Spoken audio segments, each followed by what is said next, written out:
Something is happening to you right now that you have been misreading as failure. The exhaustion that arrived without warning, the relationships that quietly fell apart, the plans that collapsed before they had a chance to become real, the version of your life you carefully constructed that suddenly stopped making sense. The feeling of being lost inside a chapter you did not choose and cannot seem to find your way out of. You have been interpreting all of it as evidence that something went wrong, that you made mistakes too large to recover from, that the life you imagined is moving further away rather than closer, that other people have something figured out that you have somehow missed. Carl Jung spent his life studying the patterns that appear in human beings right before their most profound transformations. And what he found, across thousands of people across decades of observation, was not what most people expect. He found that the darkness before a breakthrough is not random. It is not punishment. It is not evidence of failure or inadequacy or a life going in the wrong direction. It is the process itself. Every significant expansion of a human life is preceded by a period of pressure, confusion, loss, and disorientation that looks from the inside like things falling apart, but is actually things being rearranged. The caterpillar does not experience its transformation as becoming. It experiences it as dissolving. And from inside that dissolving, there is no way to know that wings are being built. You are not falling apart. You are being rearranged. Seneca wrote, "Every new beginning comes from some other beginning's end. What feels like the collapse of everything is often the clearing of what was never meant to stay." Today we are going to walk through 7 things that happen to every human being right before the best chapter of their life begins. Not as comfort, not as empty reassurance, but as a map drawn from the deepest understanding of human psychology ever assembled, so that the next time life puts you through one of these passages, you recognize it for what it actually is, a beginning wearing the disguise of an ending. Whether you are watching this at midnight unable to sleep or in the morning finally ready to understand what you are going through, comment below. I am not falling apart. I am being rearranged. Number 1. Everything you built your identity around stops working. Your sense of who you are was constructed on foundations you did not consciously choose. The career that defined your worth. The relationship that gave your days their shape. The role you played so consistently that you stopped being able to distinguish between the role and the person underneath it. The beliefs about yourself that were handed to you early enough that they felt like facts rather than interpretations. The image you maintained across years of careful management that told you and everyone around you exactly who you were and what you stood for. And then something shifted, maybe gradually, maybe suddenly, and the foundations that your identity was built on began to feel unstable. The career lost its meaning, the relationship ended or changed beyond recognition. The role no longer fit the person you were quietly becoming underneath it. The beliefs that once felt solid began to feel like borrowed clothes you had been wearing so long you forgot they were not originally yours. Jung called this the collapse of the persona. The persona is the mask we construct for social survival, the organized, presentable, functional face we show the world. And for most of our lives, we mistake the persona for the self. We pour our energy into maintaining it, protecting it, ensuring that it remains consistent and coherent and respected. Jung wrote, "The privilege of a lifetime is to become who you truly are. But becoming who you truly are requires first dismantling who you were pretending to be. And that dismantling does not feel like liberation when it is happening. It feels like loss. It feels like the ground disappearing. It feels like an identity crisis, because that is precisely what it is. An identity crisis is not a psychological emergency. It is a psychological necessity. It is the moment when the constructed self becomes too small to contain the real one. when the mask begins to crack, not because you are failing, but because what is underneath it has grown large enough to push through. The disorientation you feel when your old identity stops working is not confusion. It is the first honest breath you have taken in years. The first moment where the gap between who you have been performing and who you actually are becomes impossible to ignore. Do not rush to build a new identity on top of the rubble of the old one. Sit in the uncertainty long enough to find out who is actually there when the performance stops. That person, raw and unpolished and without the armor of the constructed self, is the one the next chapter is going to be built around. The collapse of who you were is the foundation of who you are becoming. It only feels like destruction because you are still standing close enough to see the dust. Number 2. You lose people you thought would always be there. Some departures announce themselves. Others simply happen, quietly and without ceremony, and you only recognize the ending in retrospect. A friendship that faded across a year of decreasing contact until one day you realized you could not remember the last real conversation. A relationship that ended not in a dramatic moment, but in the slow accumulation of distance that neither of you named until naming it was the only honest thing left to do. A family dynamic that shifted when you began changing, and the people around you preferred the older, more familiar version of you who did not ask the questions you are now asking. Losing people before a major life transition is one of the most painful and least discussed aspects of genuine growth, because growth is not universally welcomed by the people around you. Some people in your life have a relationship not with you, but with the specific version of you that existed when they met you. When you begin to change, they experience that change as a kind of betrayal, as you becoming someone they did not agree to know. Jung observed, the most terrifying thing is to accept oneself completely. And one of the reasons it is terrifying is that complete self-acceptance often makes you incompatible with people who needed you to remain incomplete, who needed your self-doubt to justify their own, who needed your smallness to feel comfortable in their own size, who needed you to stay in the role you occupied in their story and found your departure from that role deeply unsettling. The people who leave as you grow are not villains. Most of them are simply people whose path and yours ran parallel for a season and have now diverged. Divergence is not betrayal. It is just the honest acknowledgement that two people are heading in different directions, and pretending otherwise would cost both of them something real. What feels like abandonment before a breakthrough is often alignment in disguise. Life clearing the space around you for the people and connections that match who you are becoming rather than who you used to be. It hurts with a specific and irreplaceable kind of pain. The pain of losing someone who was genuinely important to you. That pain is real, and it deserves to be felt honestly. But on the other side of that feeling, if you let yourself move through it rather than around it, you will find something unexpected. Room, space that was previously occupied now open and available for something that fits the person you are in the process of becoming.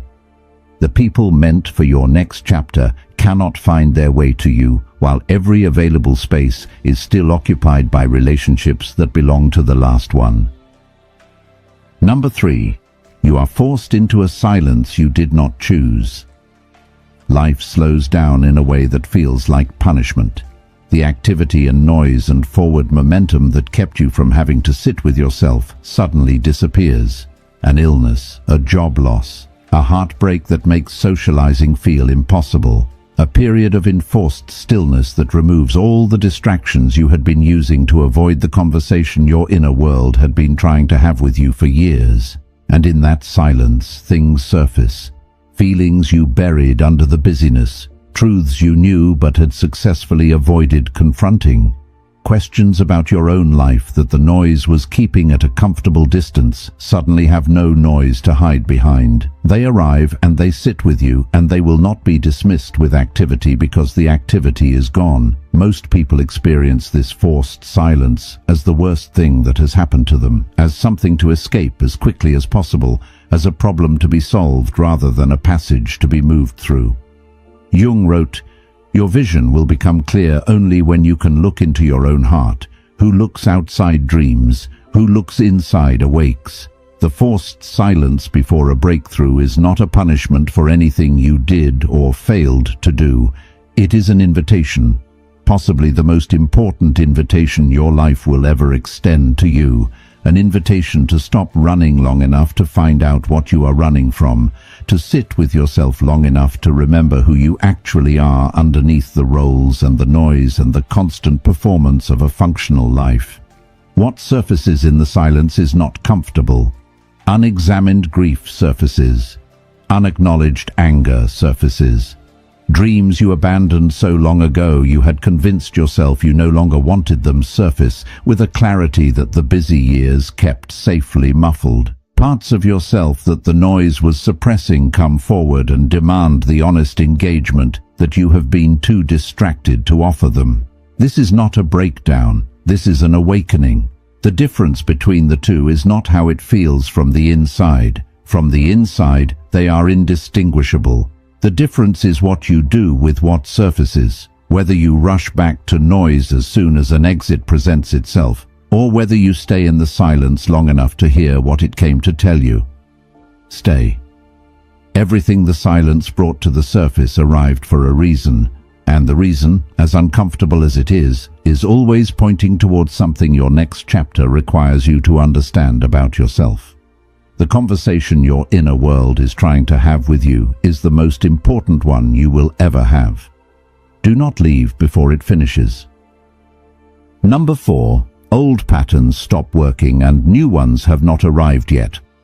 The strategies that carried you this far have stopped producing results. The way you approached relationships that always worked before is generating outcomes you did not anticipate. The professional habits that built your early success are no longer sufficient for the level you are trying to reach. The coping mechanisms that got you through hard seasons in the past are either unavailable or failing to provide the relief they used to. The map you have been using to navigate your own life has stopped matching the terrain, and the new map has not arrived yet. This gap, the space between the old strategies becoming obsolete and the new ones becoming available, is one of the most disorienting experiences a human being can have. Because we are creatures of pattern, we rely on knowing how things work, on having a reliable method for navigating the challenges in front of us. When the method stops working and no replacement has materialized, the resulting uncertainty touches something very deep and very frightened in us. Jung described this as the necessary disorientation of genuine transformation. He understood that you cannot carry old tools into a new landscape and expect them to be sufficient, that the growth being demanded of you requires capabilities you have not yet developed. And the only way to develop them is to spend time in the uncomfortable territory where the old ones no longer work and the new ones are still being built. Jung wrote, "We cannot change anything unless we accept it. Condemnation does not liberate, it oppresses." Accepting that your old patterns have expired is not defeat. It is the first act of the intelligence required for what comes next.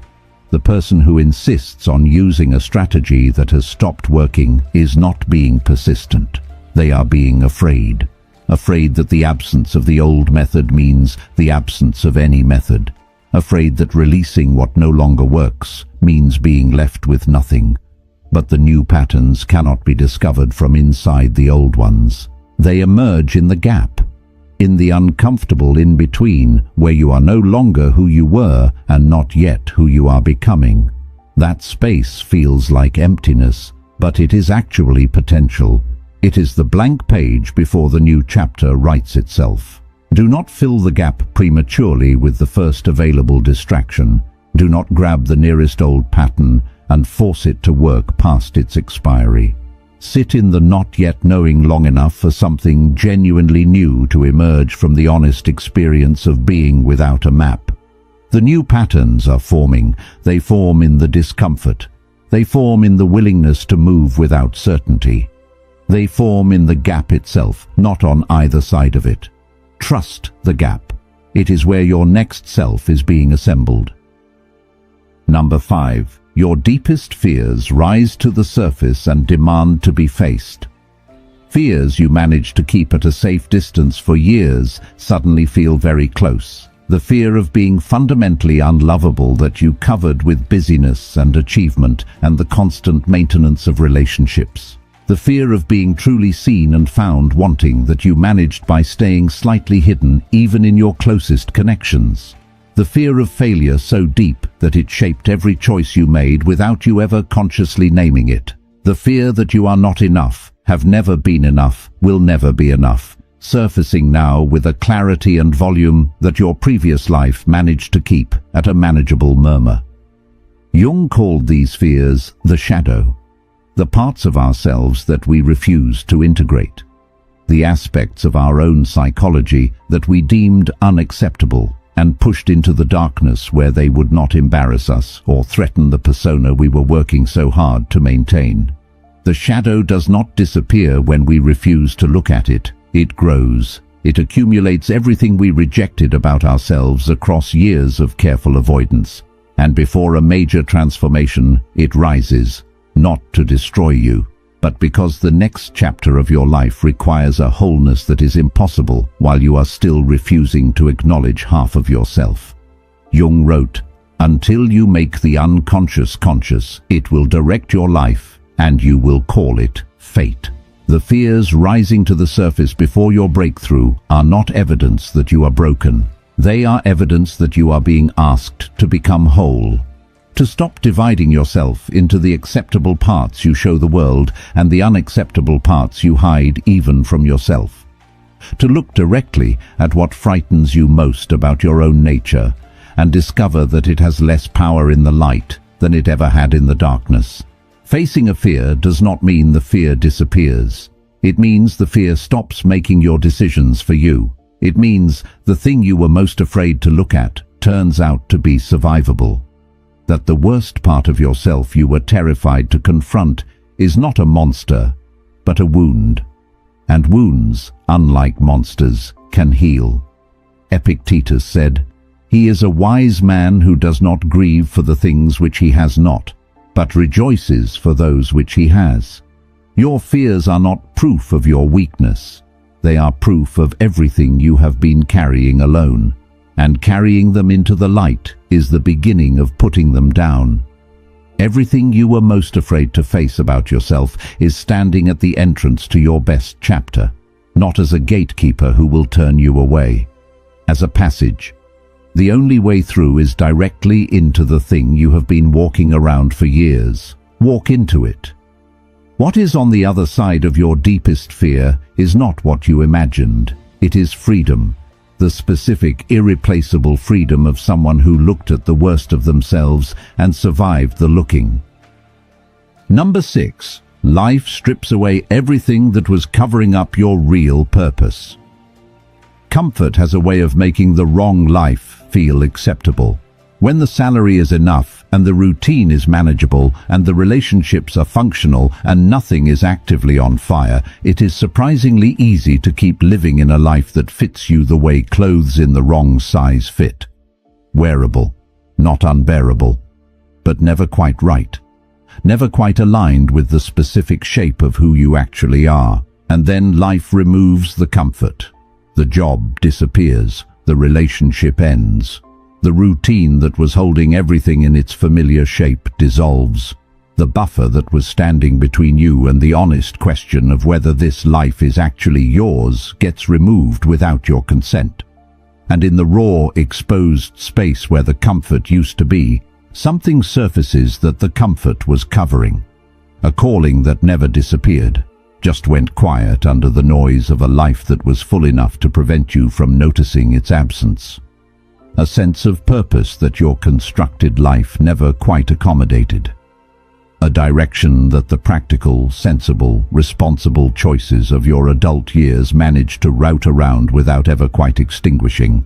Jung wrote, The least of things with a meaning is worth more in life than the greatest of things without it. Meaning is not optional. Not in the way that luxury is optional or convenience is optional. Meaning is a biological necessity. A life lived without it produces a specific kind of suffering that no amount of comfort, success, or distraction can permanently address. You can manage it. You can cover it. But it does not go away. The stripping away before the breakthrough is life removing the covering so that you cannot ignore what has been underneath it. So that you are finally, undeniably, uncomfortably confronted with the gap between the life you have been living and the life that your deepest nature has been trying to live through you.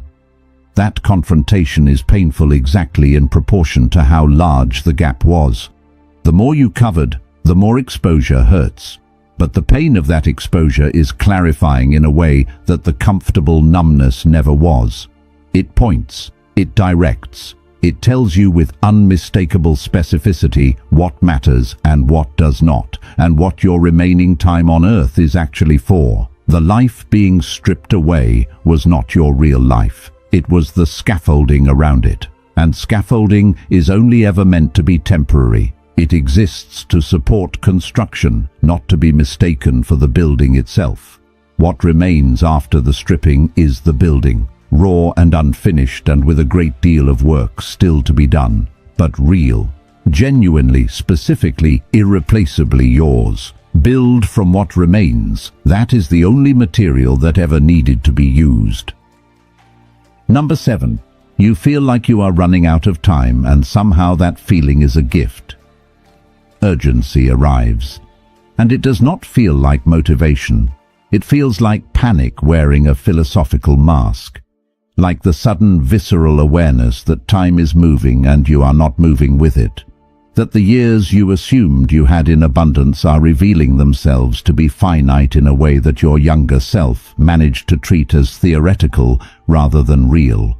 That the life you kept meaning to get around to starting is waiting on the other side of a clock that does not slow down for intention.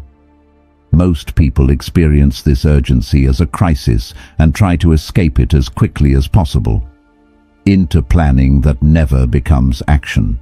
Into distraction that temporarily muffles the feeling without resolving it. Into the comfortable story that there is still plenty of time and the feeling of urgency is just anxiety to be managed rather than information to be used. But the urgency before the breakthrough is not anxiety, it is clarity. It is the moment when the abstract understanding that time is finite becomes a lived, felt, undeniable reality that your entire system is responding to. Jung wrote, "Life really does begin at 40. Up until then, you are just doing research." The research phase, the years of accumulating experience and making mistakes and discovering through lived evidence what works and what does not, and who you are and who you are not, that phase produces something that urgency then activates. It turns the accumulated self-knowledge of your research years into fuel for the construction of something real. The feeling of running out of time is not a symptom of a life going wrong. It is a signal from the deepest part of your intelligence that the season of preparation is ending and the season of building has begun. That the gap between knowing what you want and actually moving toward it has become too wide to maintain without cost. That something in you is done, waiting for conditions to be perfect and ready to begin in the imperfect conditions that actually exist. Use the urgency, not to panic. Not to make frantic decisions that mistake speed for progress, but to finally close the gap between the life you have been living and the life you know you are capable of building. To stop treating your own deepest desires as things to get around to eventually and start treating them as things that deserve your full attention right now. Right now is not a rehearsal. The chapter that is about to begin is real. The person you are becoming through everything you have been through is real.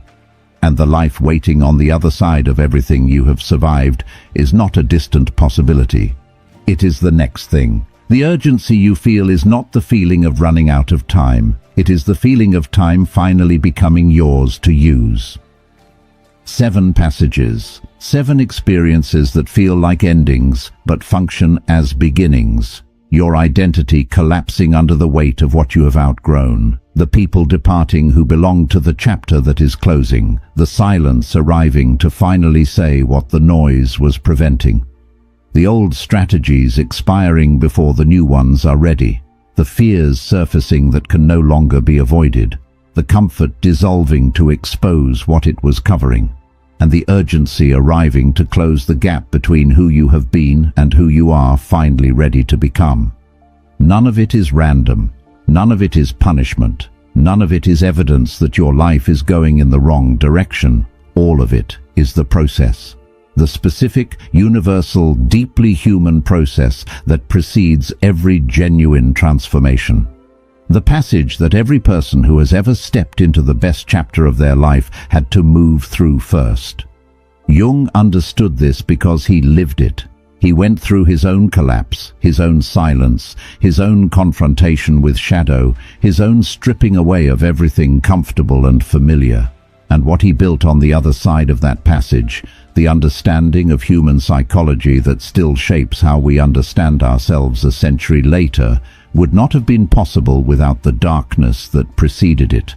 Your darkness is the same, not identical in its details, but identical in its function. It is not what is happening to you, it is what is happening for you. The preparation for something that requires a larger, more honest, more fully realized person than the one who entered this passage. You are not the same person who started this video. Something has shifted. A small recognition, a loosening of the grip on the interpretation that this darkness means failure. A beginning of the understanding that what you are inside right now is not the end of your story, but the most important transition within it. Marcus Aurelius wrote, "You have power over your mind, not outside events. Realize this, and you will find strength."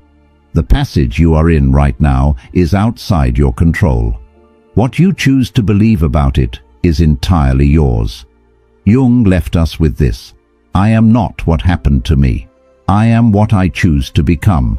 What happened to you brought you here. What you choose to become starts now. The best chapter of your life does not begin after this passage ends. It begins the moment you understand what this passage is for. If this video found you at exactly the moment you needed it, share it with someone who is in the middle of their own darkness and does not yet know what it is building. And remember, you are not falling apart. You are being rearranged. And what is being assembled is something worth every moment of the discomfort it is costing you.